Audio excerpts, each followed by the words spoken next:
Welcome to the Animal Training Academy podcast show.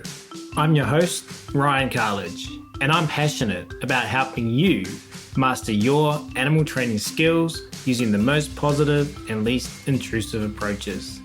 Here at ATA, we understand that navigating the vast challenges you encounter in training requires a comprehensive base of knowledge and experience. It's common to face obstacles and rough patches on your journey that can leave you feeling overwhelmed and stressed. Therefore, since 2015, we've been on a mission to empower animal training geeks worldwide. We've aided thousands in developing their skills, expanding their knowledge, boosting their confidence, and maximizing their positive impact on all the animal and human learners they work with.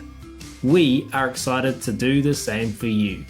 Simply visit www.atamember.com, join our vibrant community, and geek out with us. And of course, in the meantime, enjoy this free podcast episode as we explore new ways to help you supercharge your training skills, grow your knowledge, and build your confidence, so that you can craft a life that positively impacts every learner you encounter.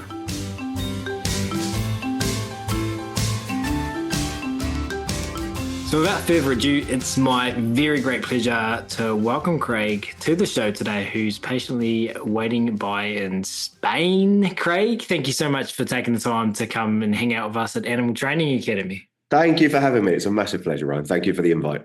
You're welcome. You've been on my radar for a long time, so I can't wait to learn more about you and learn from you and dive into all of the things we're going to talk about over the next two episodes.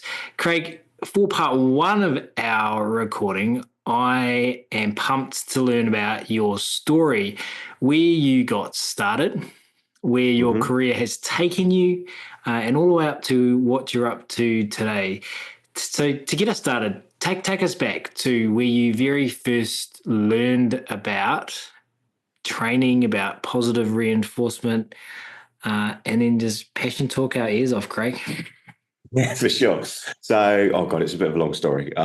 So when I was a little boy, I lived with my mum, my nan, and my granddad. And my granddad was a police dog handler. So like some of my earliest memories are with granddad. He used to work nights predominantly, and I always remember him coming home like in the morning in his uniform with the dog, heading off to bed, and then seeing him sort of later on in the day once he'd woken up and going out and training with him and the dogs. He used to have like a van with cages in the back, and we used to go. There was a place in London called Gladstone Park that we used to go to, and he used to take me down there with the dog, and he would show me sort of different exercises like send-aways and basic obedience. And as a little boy, I was just really entranced by it, and he was very much like a role model for me. And at that point, I think like the whole thought process was, I want to be a police dog handler. Like that was like the starting point. And then as granddad got older, he retired. So we worked through lots of training with him when I was like really young. And then as he retired, we got a family Labrador. And that's where like I really started to do stuff myself, because at that point working with granddad, it was just like him showing me stuff, showing off. The dogs were obviously big German Shepherds. I was a tiny diddly child. I couldn't really do much with them apart from give them a fuss. So we got a Labrador. And that's where I started to sort of with granddad through books. I didn't have any direct tuition apart from granddad, to be honest with you. I just read books and worked around training the dog. I realized at that point through the books that I was reading that and again, God, I'm 37 now. So this was a long, long time ago, 30 years or so ago, it would have been, maybe a little bit less. So during the course of like reading the books and stuff, the training information wasn't as it is now. It was just a different world, right? But what I did realize through granddad and like his old rolled up tea towely, tuggy, raggy toys that he had to play with the dogs and the balls and stuff, that rewards were super beneficial. Food, and I understood toys, but nowhere near to the degree that I did then. Basically, my understanding of toys then were dogs tugging or biting onto stuff or dogs chasing stuff.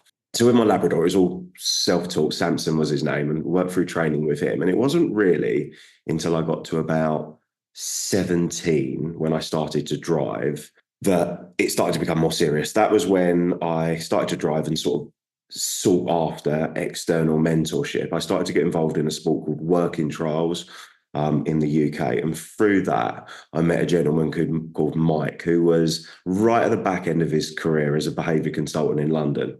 And he very much, God, I've got everything to thank him for. He's nearly 80 now, and I still speak to him once every week to 10 days. I love him to death. He's a fantastic person.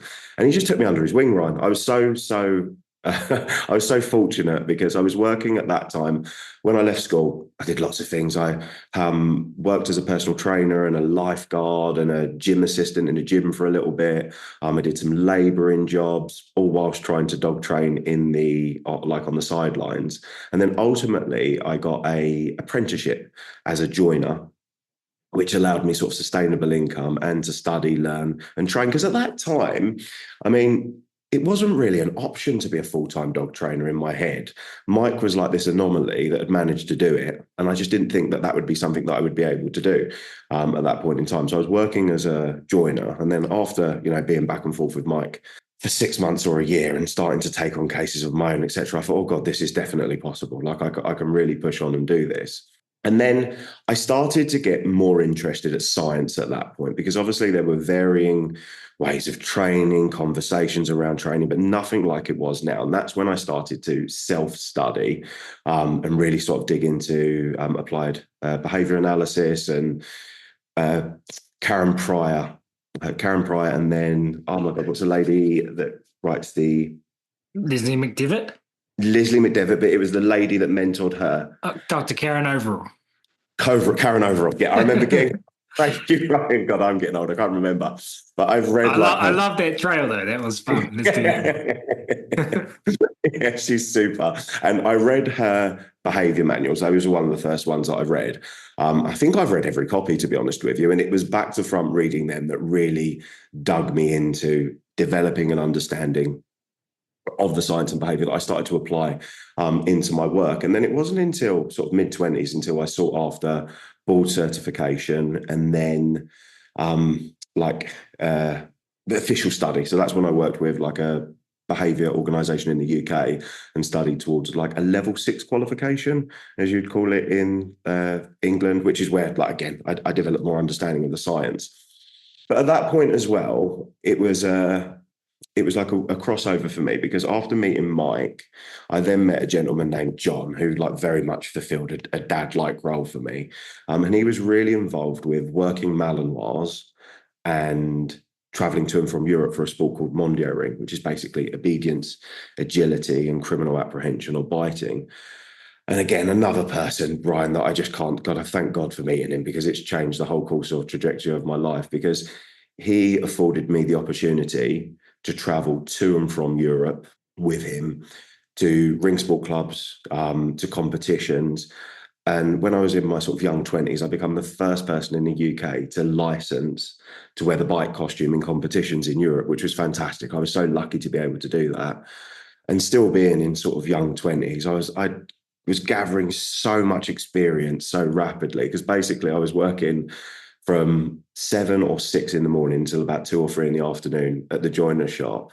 And then either heading off, I was in Watford, and the gentleman that helped me, John, was in Herefordshire. Sometimes I'd go there in the evenings during the course of the week. It was like a 2.5-hour drive, but I'd just go up there to train dogs.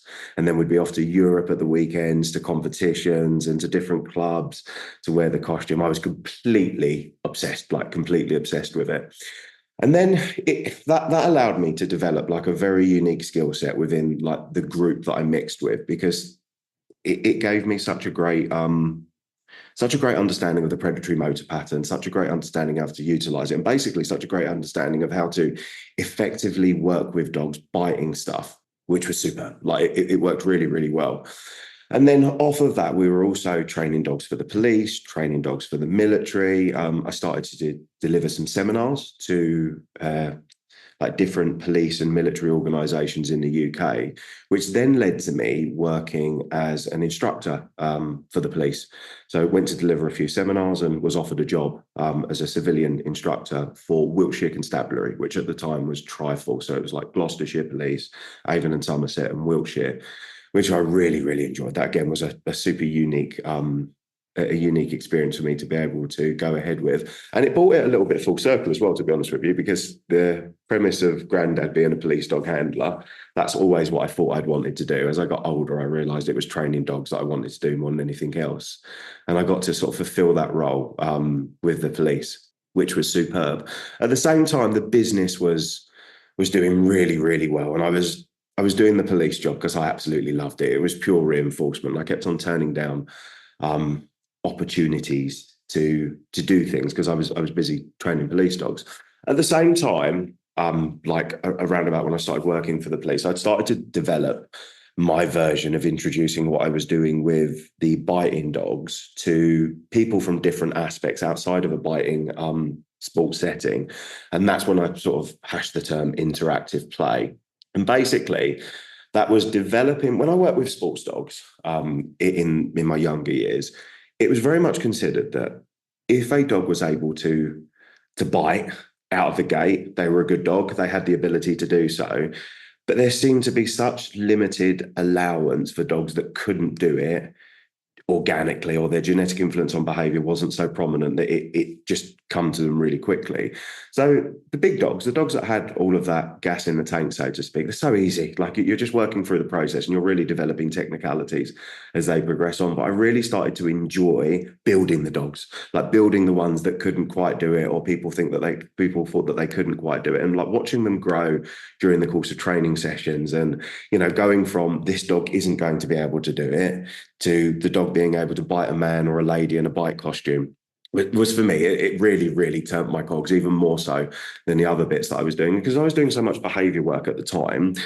When you teach a puppy you run them through a ring sport process, you basically start off with a rag or a rolled up tea towel. And a lot of the time, the movement of the people trying to teach the puppies to bite was super, super limited. Like it was very static. And because I learned in France, where everything is very movement orientated, I developed like a real sharp, snappy style of movement, which again ties back to the predatory motor pattern. So I started thinking, do you know what? There's definite premise in using this with the dogs that I'm working with at home. So on behavior consultations, on one-to-ones, on training, I started to introduce play basically as and when I could. And it just made such a difference, Ryan. Like there were dogs I've historically worked through the course of my consulting career with: Malinois, Dutch Shepherds, German Shepherds, Rots in the old day more so, Dobermans, Border Collies, Labradors, dogs that have got a relatively strong time back to the predatory motor pattern, and bull breeds specifically for sort of redirected biting issues. And some of those dogs, I am absolutely positive that giving them a sustainable outlet to do in a large portion what they're bred to do, save their lives. Because there were so many dogs that were experiencing, or people that were experiencing, biting related issues with the dogs. And it certainly wasn't agonistic behavior. It was basically fluctuations in arousal due to insufficient outlet or unmet needs during the course of the dog's day to day. And, when you say to a person, again, this was a good few years ago, when you're talking to somebody of a bull breed, like, we're going to teach this dog to bite this thing, you're going to just imagine like a person sitting there with this dog that's biting stuff. And you're like, hold on a minute, you're going to teach the dog to bite stuff. We want to stop it biting stuff. But that worked really, really well. And I started to systemize it into the interactive system that I developed. And at the same time, I was approached because I started to deliver workshops on it for sporting people. I've got a really good friend of mine who's involved with different sort of sporting organizations in the UK. And I met him early on, and he asked me to go and deliver a biting seminar for him after being on a biting seminar with me. And through that, I met people from different sports, people that were involved in agility, obedience. And I got asked by a lady to go and deliver some motivational style play delivery to a group of agility people. And from there, it just blew up, Ryan. Like I was super clever with my limited marketing knowledge at the time. What I did was made like a really prominent effort with outreach and basically making friends with as many different on Facebook or agility organizations in different locations over the world and in different locations over the UK. And I also got into the habit really early of sharing all of the group photos and the content from the workshops that I was doing. And, at its height, I was doing some weeks 5 or 6 seminars a week. They were like, it was 18 dogs a day, and I'd be doing them, God, for a good few years, back to back, just like seminar after seminar after seminar. And at the same time as it was blowing up, somebody approached me to write a book and said, would you be interested in writing a book? Obviously, at that point, I was like, yes, 100%, not really having any idea the commitment that was involved in writing a book. But I went ahead with it anyway. And luckily, because I was so young, filled with enthusiasm and energy, writing the book was one of the easier things. Editing the book wasn't so, or proofreading the book wasn't so easy, but getting all of the information down on paper was pretty easy because it was in my head. So I just have like big work blocks in the evening, sit down and sort of zone in and get it all written out. I wrote the book, was really fortunate to launch that at Crufts in the UK. And the book did, from my perspective, what I wanted to make was a practical, actionable guide that people could take training with them. The book is only like that big. And I wanted people to be able to fit into their training vest, go and try something, read, double check, highlight, scribble all over it, and it really to be a practical training guide. And I think the book in its creation did exactly what I wanted it to. And I've had lovely feedback from it from people all over the world, which is superb. And then, so as I've worked through that process, what I was also delivering or started to deliver was like arousal related workshops and working a lot in group settings with dogs with problematic behaviors. I deliver a seminar called Communication, Arousal and Problematic Behaviors, which I've also delivered all over the world, which is another one that I do really regularly. And then through working with so many different people, I got opportunities. I'd already done seminars and CPD for the police and the military organisations in the UK, because that's very much been my wheelhouse. I then got invites from places such as Battersea Dogs Home, the Dogs Trust, Blue Cross, and other rescue organisations over the UK, assistance organisations in the UK, people like Victoria Stilwell. I've spoken for their organisation. I was super, super fortunate. And, at this point, Ryan, I've been very lucky for the last over a decade now to travel all over the world delivering seminars. I've been to, Australia, Singapore, mainland Europe, the USA. I feel so, so fortunate. Like it's really spiraled. And I've taught on all different subjects across the world. And as I was doing that, the bump that I had was that I couldn't continue to deliver in-person sessions from a behaviour perspective as I was doing before. I left the police ultimately because of the commitment and wanting to grow the business. And when I left the police, I then ended up with another sort of first world problem with regards to I can't deliver as many behaviour consults as I would like because, I can't be there in person because I'm travelling, every weekend. There was a point where I was getting on a plane a couple of times a month to travel. So that's where I come up with my coaching model.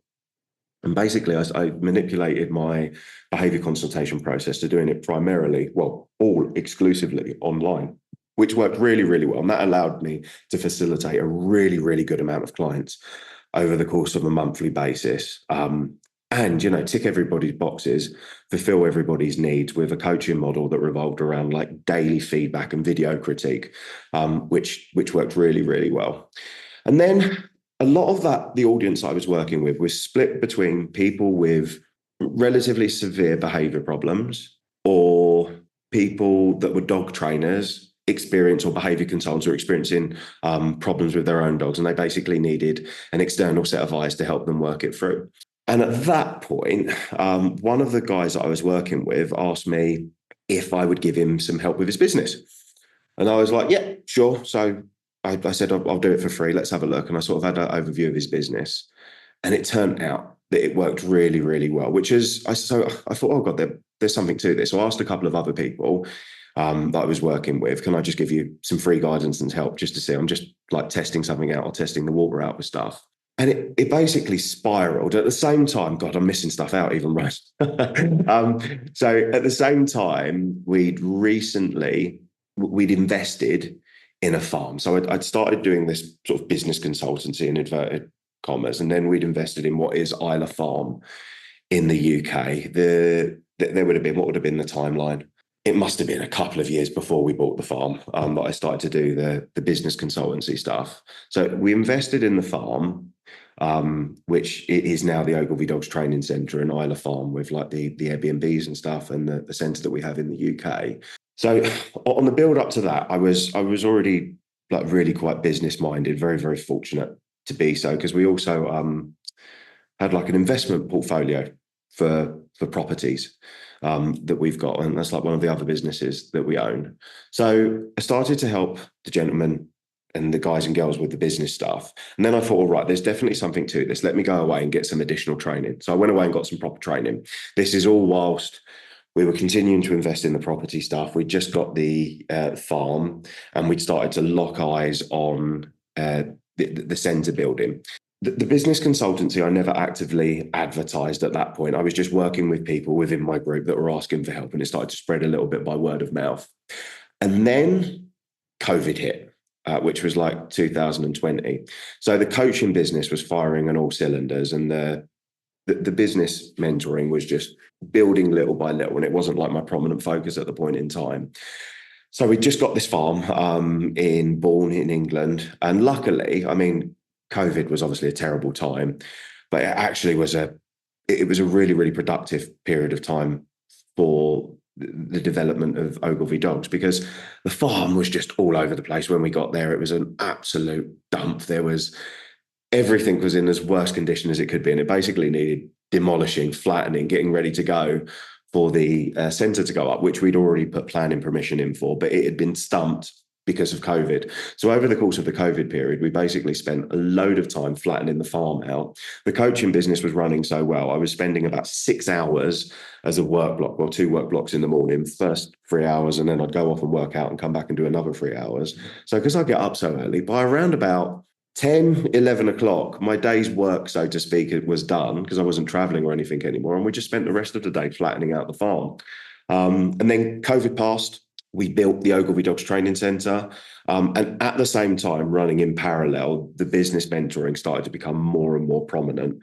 And I started to onboard people. I started to sort of advertise it for it actively, still traveling and delivering seminars as well. But because sort of the commitment with the mentoring was starting to become more and more so, a little bit less so of my choice, but it was all the fact of wanting to continue to travel, to stay sharp. That's something I'm really big on. Like, I never ever want my practical skills to perish. So still at this point, I travel relatively regularly. So as the business mentoring was building, the Ogilvie Dog Centre was launched and established, which we've been very lucky with. It's doing super well. It's like one of only a few training facilities of its type in the UK, and arguably the best one. Obviously, I'm a little bit biased with that, but arguably the best one in the UK. And then the business mentoring started to get to a point where I needed to onboard some people and create an agency, so to speak, so that we could do everything internally.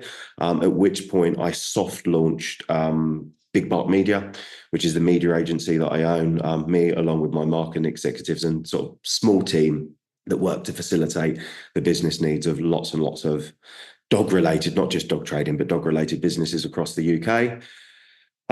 So been really, really fortunate with the business mentoring. That is the primary sort of time spend at the moment for me. I spend the majority of my time consulting businesses internationally along with the team. And then God, it's a long story, right? I feel like I'm talking at you straight for half an hour. And then after that, me and my wife got married in the centre. Actually, it was the first event. We had like our wedding in the centre, and because work was so busy, we didn't get time to go on a honeymoon. So a year later, I was teaching in Cyprus, which I've done sort of every other year for a good amount of years. I've got a really lovely relationship with a lady there that works closely with rescue centres. And Max asked me if I would go out and teach. And we sort of said, oh, why don't we go and have a little bit of a honeymoon? And this was the first time, Ryan, in I don't know how long I'd been on holiday. Like, I've, self-confessed workaholic, but through choice. And I really, really find it reinforcing. So we went off and went to Cyprus. I taught for a couple of days, and we had like a week or 10 days or so in Cyprus.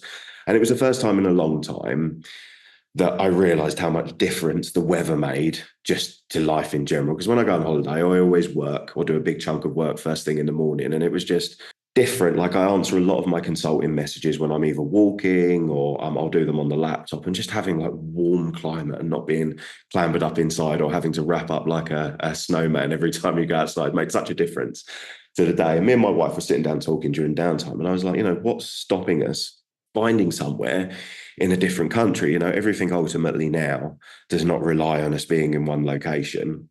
We could ultimately move to somewhere else. So we talked about it a little bit. And then the following year, we went to Thailand. Again, exactly the same experience. I was like, absolutely love the weather. Like I love everything about all of the stuff that we've created in the UK. But the weather is the real blip point for us. So that's when we started thinking a little bit more seriously about at least getting somewhere that we could spend a little bit more time through the course of a year in. The businesses at this point were continuing to grow. I'd onboarded some more staff for Big Bark Media, and the men's room was still the primary focus, with the Ogilvie Dogs Centre still doing really well and still traveling through the course of the year, which I'm so super fortunate to do. I'm very, very lucky. And then at the beginning of this year, we decided to trial Spain for a month of sort of remote working. So we went off to Spain for a month and worked remotely and come on back. And whilst we were there, it was about time to invest in another property within the property company. And we decided that what we would do is, rather than buy somewhere in the UK to use primarily as a rental, that we'd look at buying a holiday / location home that we would spend some more time in through the course of the year in Spain. And that's what we did. So we bought a property in Spain, and we've spent like the last few weeks here over the course of this year, which is our first time being here, which I really, really like. And the plan is now basically to spend time alternating between the UK and Spain, depending on the weather and sort of visas and everything else that we need to collect for being here. And that's where I am now, my man. I'm sorry, I feel like I've spoke to you for like a straight half an hour. It's been 25 minutes. That's good. That's the longest I've ever spoken holiday to somebody ever in my life. I was hoping you were going to interrupt me or something. I did. I said Leslie Bing-Devitt and Karen Overall. I was telling Craig to listen, talking to the listeners now, Craig. I was telling Craig before we push record, everyone, that I was listening to, and correct me, Craig, Debbie Potter. I was listening to Debbie Potter's podcast with Craig on it as I was putting my daughter to sleep before we recorded this, and Debbie asked Craig to share a little bit about his life, and Craig said, I'm going to give you the short version. So I told Craig before we pushed record today there's going to be none of that. And so thank you for listening to what I requested before we pushed record. Hey, my dad's name, Craig, was Michael John Carledge. So he's got both of your mentors wrapped up in his name. Wicked. And he spent a lot of his childhood in Cyprus. So I mean, wicked. Cool. Michael, what's Michael's last name? I feel like I want to give proper credit to these. Michael Woods' name is Michael Woods. Yes. And John Rumble. Rumble. Like, how could you not say his last name? If anyone's got kids and they watch Paw Patrol, like Rumble's like a big deal. Craig. Now, Greg, that is inspiring what you've shared. I mean, I'm not sure if there's many listeners still listening after me talking about them for 25 minutes. Well, I mean, there's probably no one listening now, but for the one or two people that are still here because they just like left it on in the background or whatever, not many of them probably have properties in Spain and kind of have the opportunity or the feel like they have the resources or like the mindset to believe that that's even possible. Yes. So you're living it. We're listening to it for half an hour. We're listening to it, and it's right. So I just go now. and it's super inspiring. Question: what time do you get up in the morning? Between 3:30 and 4 a.m. 3:30 and 4 a.m. How long have you done that for? When I was a kid at school, I was really overweight. for a large portion of my childhood, probably, well, for as long as I could remember. And I remember when I was a teenager, I think about 13 or 14, I just got tired of being overweight. Typical problems with being overweight, being at school, being a teenager, etc. So I decided in all of my wisdom that the best thing to do was to get up in the morning and go to school at like 5 a.m. and run laps of the track until I got skinny. So I think the habit started there, and I don't know where I got that from, Ryan. I've got no idea. My mum is an incredibly motivated lady. She's always worked really hard, and she was like a single parent for the large majority of her life. So it's like seeing her work really hard, get up early, go to work. I think subconsciously must have had an influence on me. Although if you'd have asked me at the time, it was just direct action to reinforcement. I was like, if I run, I'm going to lose weight. If I lose weight, I'm going to be happier, which was certainly the case. Yeah, I mean, I tell people I get up at 5, and that's shocking to a lot of people, I think. What these are potentially deeply personal questions, so you can tell me what time do you go to bed? Like, how long is your Usually, day? it's got much later since we've been in Spain for the last few weeks. If I was single, Ryan, I'd be asleep at 7 o'clock. I'm certain I'd be asleep at 7 p.m. But normally now between 8 and 9. So like try to get to bed between 8 and 9 in the evening. So usually go up to bed for 8 and I'm fast asleep by 9 o'clock. Like it would be the absolute latest. There's not 8 hours of sleep now. I'm on this like premise that's important. I don't know the science behind that. It's usually around about 7. I mean, when I was younger and I was like completely mad, I'd be getting like 4 or 5 hours sleep a night. Like I just worked through all of the time. But now, like between like 7 hours is absolutely superb. If I can get a little bit more than that, it also works fantastically. But yeah, like 7 to 8 hours a night is ideal.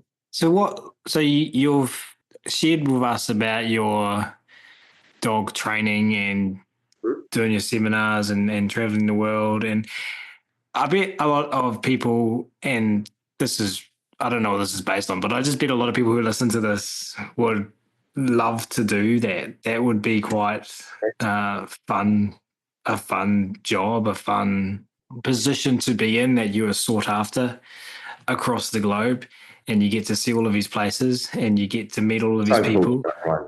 Yeah, so fortunate. And then you've got your property portfolio and you've got your media business, which is creating websites. And it's basically, in addition, it's tailored specifically to suit the needs of dog-related businesses. So one of the things that we always struggled with when we were building was sort of conventional understanding of what was needed specifically for a dog trainer. And I created it to scratch our own itch, because basically when I started the mentoring process, we were outsourcing a large portion of the media work. And unfortunately, like time delays and, not having a solid communication loop with the external company, not getting things done quickly enough, led to me going, okay, let me onboard my own little team.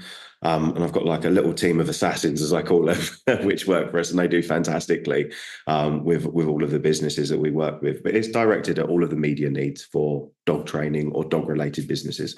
So, like, are you satisfied with your current success? And that's why I'm laughing as I ask that question. I was going to say, how do you, well, if you're never happy, how do you define success? For me, I think happiness and success are two different things. I think success is dependent on the peer group or the goals that you look for. And for me, although I haven't got like a massive social circle by any stretch of the imagination, the people that I aspire to be like are far beyond me.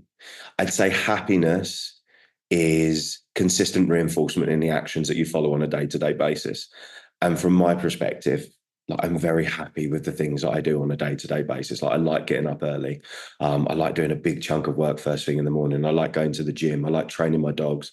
I like seeing my wife. I like being in the sunshine. I love traveling internationally. Like I'm going to Australia and Switzerland later on this month to teach. And like I look forward to those trips, training the dogs. I was in Denmark the weekend before last. Like I love consulting for businesses and helping people grow and watching them, make more money than they thought that they ever could do as part of the process. So I think happiness is just reinforcement in the actions that you follow on a day-by-day basis. Does that make sense? Yeah, well, it reminds me of what Susan shares and potentially others. I couldn't credit the source of this. If other people have said it, that well, depression is a lack of reinforcement, and then the opposite is happiness is an abundance of reinforcement. How do you frame it? Can you say that again? So I think happiness is consistent reinforcement in the actions that you take on a day-to-day basis. So the behaviors you're doing are attached to reinforcement. You're reinforced for the I things think you're right. doing.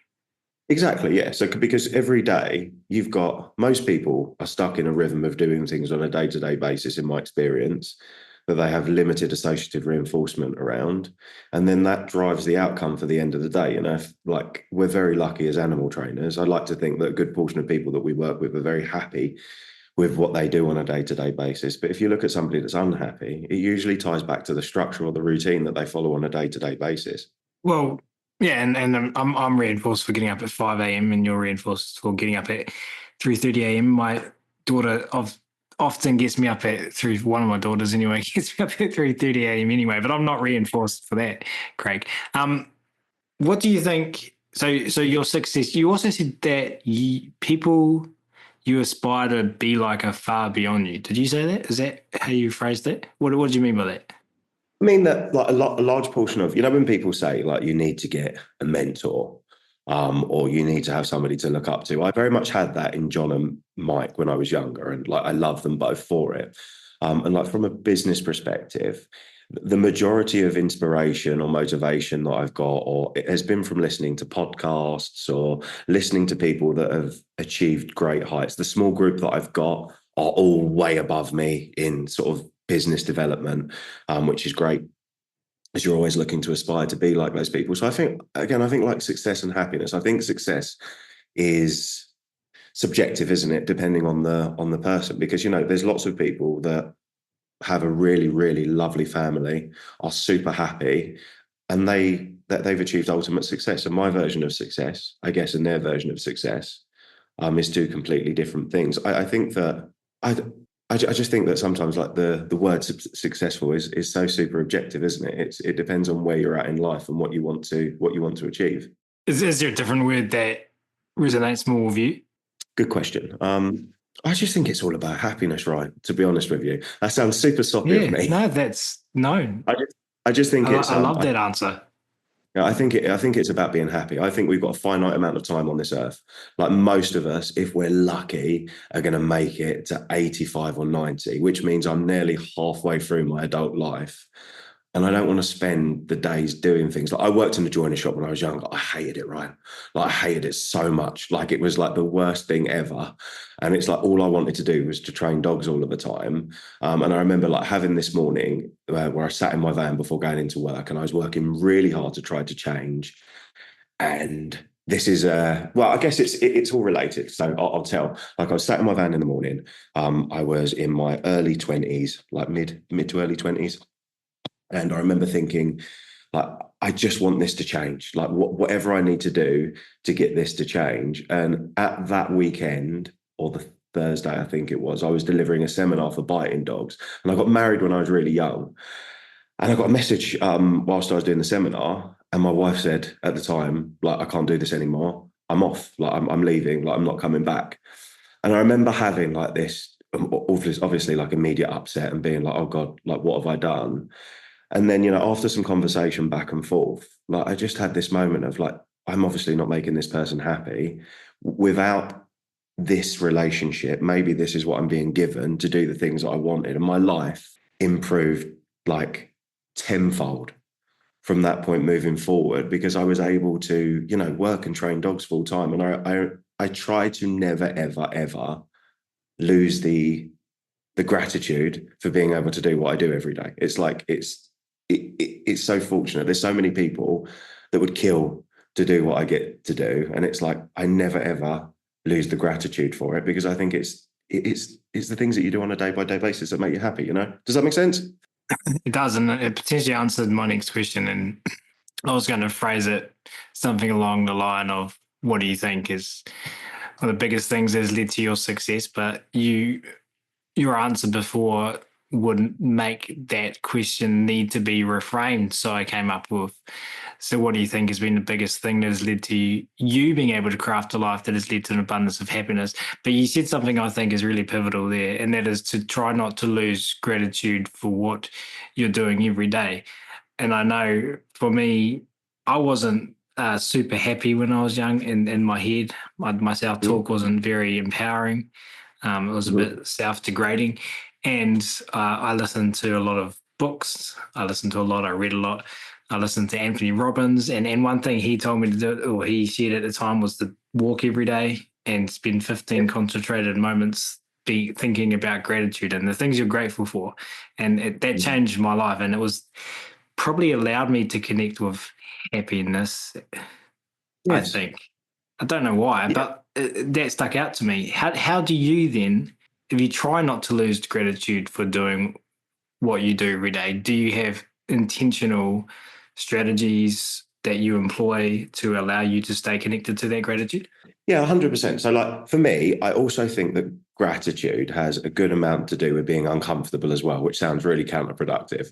But like, I also like to get uncomfortable multiple times per week. Before we did this podcast early this morning, Ryan, once I finished my work block, I run up the mountain that we've got outside of my house. And like, I genuinely thought I was going to have a like a heart attack or something. It was so hard to run up it because it's so steep and the altitude's so high. And I think that having moments whereas you're able to completely remove yourself from what you do on a day-to-day basis, concentrate on the task within you that you're doing, the task in front of you, gives you like a real exceptional amount of clarity.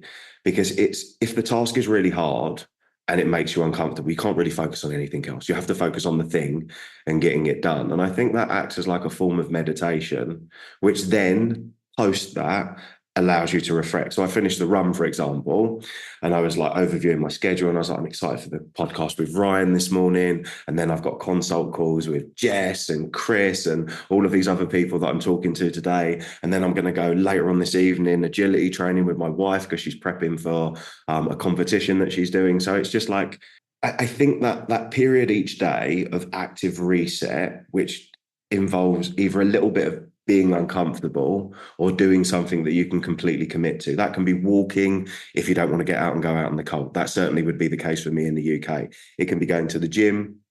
It can be going for a jog. It can be meditating. It can be whatever you like. But I think it's necessary for everybody to have some type of an active reset every day so that it just gives you a sense of reality. Otherwise, you just end up rolling with the punches all day long. And it's like, oh, I've got to get up and I've got to be at this appointment. And, you know, this client's being a bit of a pain in the bum. And, oh, God, I don't know if I've done that good a job with this dog. And what am I going to do with this here? And how about that? And I don't think they give themselves, or a majority of people give themselves, any time for active reflection. And I think if you can just take 50, it took me 20 minutes to run up there and back this morning because it's not a gym day. I'd usually go to the gym, but it's a rest day. And like after the 20 minutes, like it's such an active reset. Does that make sense? It does. And do you mean, because initially I hadn't connected physical discomfort? Was the hill run physically uncomfortable? It was horrible, Ryan. Like I didn't enjoy it. Okay. It wasn't fun at all. Like I thought when I got to the top of it, it was going to be a problem. Am I wrong? Well, because you're going to pass out and then no one would find you or something. I thought, yes, I was struggling to breathe. But at that time, I couldn't focus on anything else. But keeping one foot going in front of the other and breathing to make sure that I didn't have some type of an asthma attack or something. You know, I remember when I was working at Wellington Zoo and they had conservation leave, so you could get paid to go do some conservation project. So I went into the mountains here in New Zealand with the Kia Conservation Trust. Kias are mountain parrots that live in New Zealand, and we tracked them. And I climbed the biggest mountain I've ever climbed. Wicked. But it was hard, and I wasn't super Yeah. fit. And I just remember thinking, one foot in front of the other, one foot in front of the other, because it was so hard by the end of that, getting to the top of that hill, and the Kia conservation guys were at the top filming me as I came up the ledge, laughing at me, throwing things at me. Like, they were great guys and we had a lot of fun. But like, that's so vivid, that memory of just the hardness and a 1 foot. And so I completely understand, I think, because that was a long time ago, and because it's so vivid in my mind, and because you literally said one foot in front of the other. Yeah, I think it's for me, it's just a moment or a period of time where you do something that is ultimately that is for you, that is challenging enough that you can't think about anything else. Because I think that acts as a form of meditation and allows you to then reflect on the things post that you're really happy with. Because if somebody's upset, down, not having a good day. I'm very, very fortunate to work with tons and tons of people developing businesses. And I work with people that have that type of thing all of the time. It's no good me saying to somebody that's really upset about something, you just need to think how lucky you are to be doing this, because it's so counterproductive to say to them when they're having this really bad time, well, you should be so grateful. You get to train dogs every day, because it doesn't work like that. So what I'll say to them is always like, okay, let's think about this. Let's get out, go for a walk. Go for a jog with the dogs, go for a bike ride, go for a swim. What part of movement do you find reinforcing? And they're like, well, I don't really like this bit, but I'll go for a bike ride.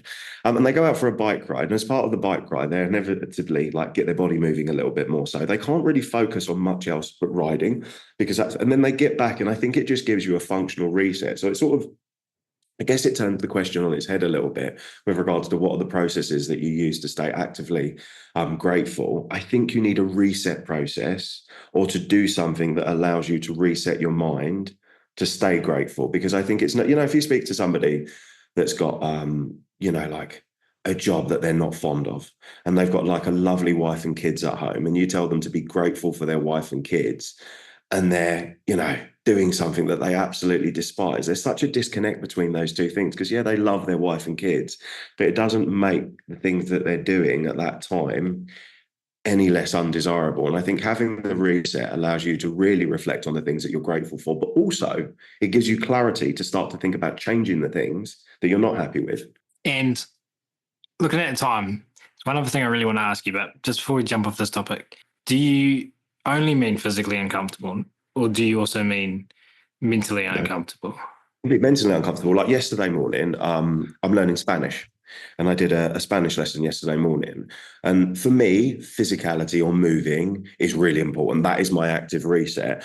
But after that Spanish lesson, Ryan, taking into account that I do high level problem solving all day long, it's a new problem to solve. It's not animal behavior analysis, it's not business strategy development, it's learning a language like I'm back at school, which is something I find really challenging. And again, I wasn't able to focus on anything at all. I didn't look at a single notification. All I focused on was the lady and the group of people, and answering the questions and trying to compute all of the information. So that again gives me another feeling of complete active reset. It can be reading a book, listening to a podcast, but you've got to have something to remove your mind from what's in front of you. Otherwise, you end up very reactive, so to speak, to the circumstances that you're dealt. And I think that impedes your ability to become truly grateful.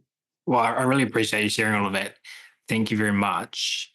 The one thing I wanted to ask before we jumped off this episode, we're going to talk about play in part 2, everyone. But in the short time you and I have been connected, Craig, and the conversations we've had, and what I've read about you online, and what I've listened to you on other people's podcast shows, is I get, and you've said it here today, and so listeners of this episode have heard it, the importance of the mentors in your life. And is it full circle now that you've come back to offering that to others now? Can you speak to the importance of mentorship? Yeah, for sure. I mean, certainly for me, like John and Mike specifically are two of the people that I love to death. Like, they've been so irreplaceable in my life. And if you'd have asked me, Ryan, 15 years ago, 10 years ago, 12 years ago, if I was going to sort of facilitate a business mentoring role amongst dog trainers, I just said, all I want to do is train dogs.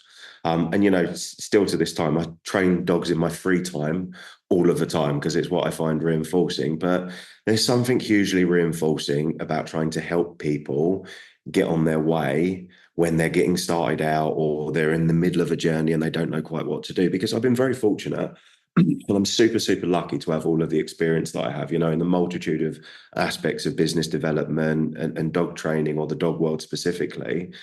And it's really fun, Brian, watching people, because it's never easy, building a dog training business, a behavior consultancy business, a grooming business, et cetera, et cetera. It always comes with its own set of challenges. But it's really reinforcing for me being able to help those people work through the bumps and make the trajectory of point A to point B much easier for them, and having somebody to go, oh, I'm struggling with this, what would you do? And I go, oh, well, there's 5 different ways to do that. This is the way that I would do it, but there's also these options as well. What one sounds best to you? And they go, oh, I'll do it the way that you do it. And I say, you sure? Because these other options are legit as well, but that's definitely what I would do. And they go, okay, perfect. So it saves people so much time, and it allows you to help them, project and achieve what they're capable of in training dogs and working with animals, rather than having to stress about all of the other parts that go into building a business. I do find it really reinforcing. It's something that I really enjoy. Like, it's been it's another chapter to the book that I didn't predict or set out to do actively. But as with all of the things that I've done through the course of sort of my animal training career, they've always been things that have been presented to me, and there's been an opening, and I've sort of capitalized on the opening and thought, that works really well. Why don't I try and do a little bit more of that? And it's always ended up working out. So I've been so super fortunate, Ryan, for sure. But yes, it's so reinforcing. Well, I've got a million questions, but we've been going for a solid hour, I think, nearly. By the time we add the intros and outros and everything, Craig, this episode will be roughly an hour long. So unfortunately, I'm going to have to not ask all of the million questions I have for you, but rather share gratitude to you for sharing what we love to call your behavioral odyssey with us. We love hearing about people's journeys. So thank you very much for sharing yours with us, Craig. Just before we do officially wrap up, though, with part 1 of this episode, could you share with everyone listening where they can go to learn more about you, the services you offer, the mentoring you were just talking about, and how they can get in touch? Instagram's the easiest place to drop us a message. So Craig Ogilvie Dogs on Instagram. The website is ogilviedogs.com. But if you want to chat or have a conversation, just fire us a message over on Instagram. I'm also on TikTok and Facebook, all of the same handles. But if you need anything, Instagram is my most used platform. So drop us a message. Fantastic. And we will, of course, link to all of that in the show notes as well, if that's easier for you, the listener. Craig, this has been so much fun. So from myself and on behalf of everyone listening, we really appreciate you taking the time to come and hang out with us. Thank you so much. Thank you so much for having me, Ryan. And thank you so much for listening as well. This is your host, Ryan Cartledge, signing off from this episode of the Animal Training Academy podcast show. We hope today's conversation inspired you and equipped you with new tools for your trainer's toolbox. Remember, every challenge in training is an opportunity to learn and sharpen your animal training geekery. Embrace the rough patches, learn from them, and keep improving. And don't forget, the path to growing your skills and expanding your knowledge continues beyond this episode. Visit www.atamember.com to join our supportive membership, where you will find a community of trainers just like you. Together, we're making a huge positive difference in the lives of animal and human learners worldwide. Until next time, keep honing your skills, stay awesome, and remember, every interaction with an animal or human learner is your opportunity to create ripples. We're here cheering you on every step of the way. See you at the next episode.